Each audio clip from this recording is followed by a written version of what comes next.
Welcome to video 3 of 5. We've already talked about the what and the why of hybrid working.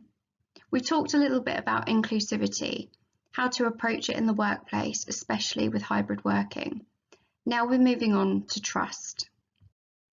Trust is a huge area for discussion. So to keep it simple and concise, we've broken it down into 3 key questions. Why is it important? What does it look like when we see trust? And how do we build it? Gone are the days of assuming someone is working simply because they're in the same room as you, sat in a seat. So how do we answer the question, is this person working well? We need to look at outputs to measure performance, not presenteeism. Those outputs require us to put away our bias. Bias is perfectly natural and it's something that we all do. But we need to be really aware of it if we're going to measure performance fairly and accurately in a hybrid world. In this new environment, questions around productivity and performance need to be rooted more in fact than perception. Considering if someone is achieving their purpose, their objectives, the fundamentals of their role is at the core of answering this question. When talking about trust, language is really important. So start by defining what are the outputs. Discuss them in clarity. Think about what each individual should be achieving. What is their purpose? Are they meeting those expectations? Maintaining that clarity builds trust. Equally, it's not just about the outputs of the employee. What are you inputting? Feedback and development is a really important part of making sure people feel safe and trusted. What are you offering them in terms of honesty, authenticity? What do they need from you in order to achieve their outputs? The earlier you have these conversations, the clearer you can be about what needs to change, if anything at all, then the easier this is for everyone in the long run. Poor performance is rarely a sudden event and absolutely should not be a shock for an employee to hear. Approaching day-to-day management in this way means that snowballs are less likely to become avalanches and relationships are rooted in transparency and respect. If underperformance does become something that cannot be overcome, you'll be in a much better position. Now might be a good time to press pause. Think about some of the things we've discussed, write some notes. How does your current review process meet the needs for clarity and transparency? Do you have any bias leaks anywhere? Any part of your process or area of your business where you need to be considering how bias might be an issue? Perhaps speak to someone different, get a different vantage point from your own. Then press play when you're ready. Successful performance management and trust are inextricably linked. And a facet of trust is about people feeling safe, to be authentic, to tell the truth, to be vulnerable. So how do we cultivate a culture of safety? Let's look at the 3 key ingredients of trust. This boils down to core components, starting with empowerment, giving employees the opportunity to step up and be responsible for their own tasks, to make their own decisions within a well-defined scope, and to decide flexibly and autonomously how and when they work, with support of management. The second key ingredient is empathy. The ability to understand someone else's position. Recognising that people interpret and handle situations differently. Everyone has different perspectives. The key to empathy is listening and caring whilst intentionally building relationships to allow concerns and mistakes to be shared openly without fear of judgment or reprisal.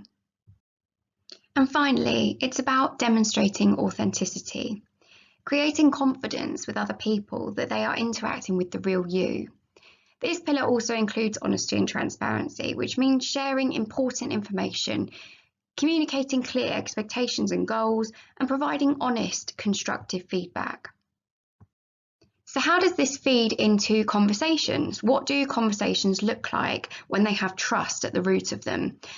PwC has diluted this down into 3 distinct types of conversations.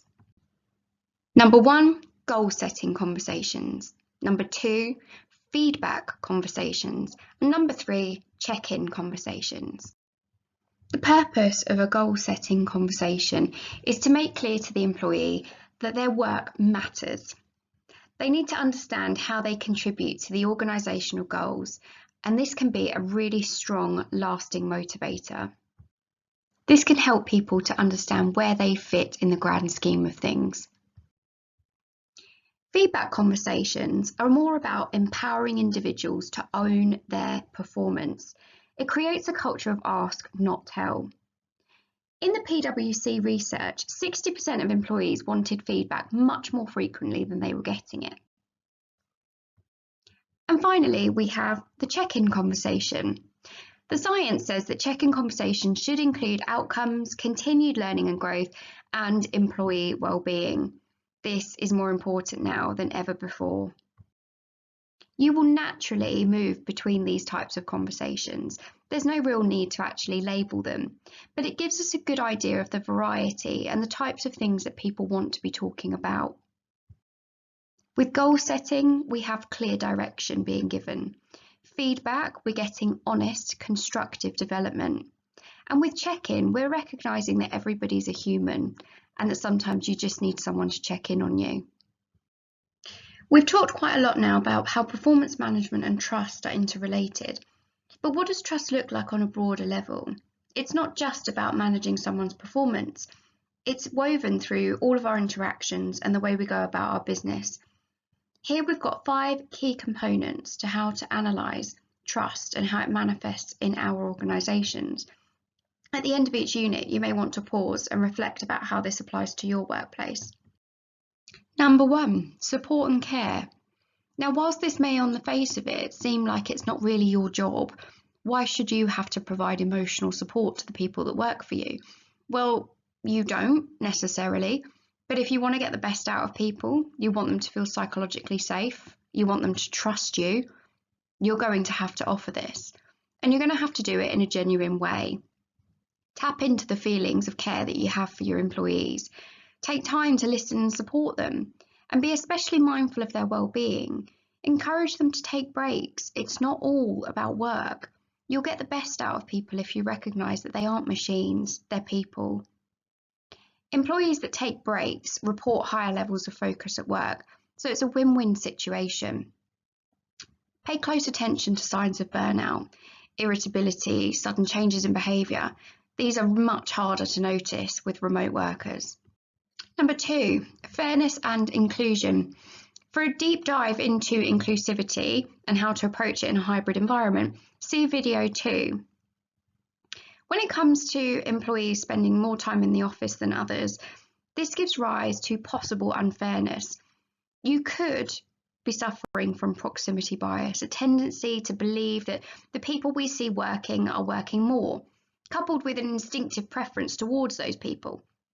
It's therefore really crucial for managers to ensure that all employees are presented with equal resources, attention and opportunities, whether they work at home or in the office, standard or irregular hours.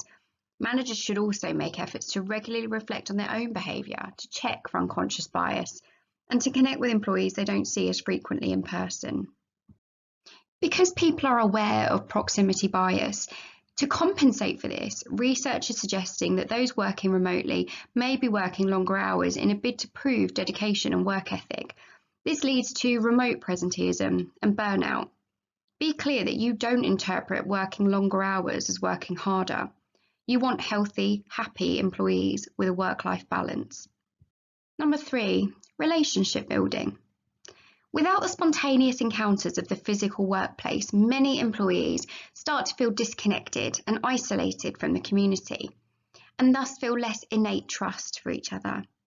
Trust is built by getting to know each other through pleasant interactions and cooperation. For managers, that relationship building now requires additional mindfulness. Take time to interact socially with the employees, discuss topics other than work, and ensure that employees take time to interact with each other. Team rituals are more important than ever, so schedule quick but regular group activities and find creative ways to celebrate success and milestones as a team. Above all, make sure that routines are equally accessible to everyone, whether working at the office or from home. Transparency. Since not all employees work at the same time or even in the same place, it's important to ensure that everyone has equal access to all information. This is best achieved by communicating regularly and via various channels. Just be careful not to burn your staff out. Make sure that you're communicating in a concise, clear, direct way, and you're not wasting people's time. A key component of transparency is ensuring that employees understand the big picture. They have a sense of their own individual and group purpose. They understand where they fit in as part of the wider purpose and vision of the organisation and how they can contribute to it personally. This brings us finally to communication. Flexible and remote working changes the way that people collaborate, so expectations need to be very clearly set and communicated. For employees to work autonomously, they must understand the scope of their work, including which decisions they can make on their own and which to confer with a manager. If you'd like to consider this aspect in more detail, please head over to video 4, where we discuss this topic in much greater depth. We're nearly at the end of the session, and it's a nice time to talk about trust as a concept. It's not a fluffy idea. It's rooted in all of our relationships and interactions. It's not just a nice to have or something we fake in order to win awards or be considered an employer of choice. It has tangible, measurable impact on the bottom line.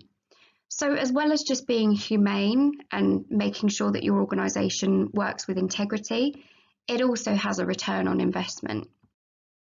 Thank you so much for listening. We hope you found that useful. That concludes video 3 of 5. Our 2 remaining videos are ready for you to watch on communication and change. Please feel free to contact us if you've got any questions or any feedback. We'd love to hear from you.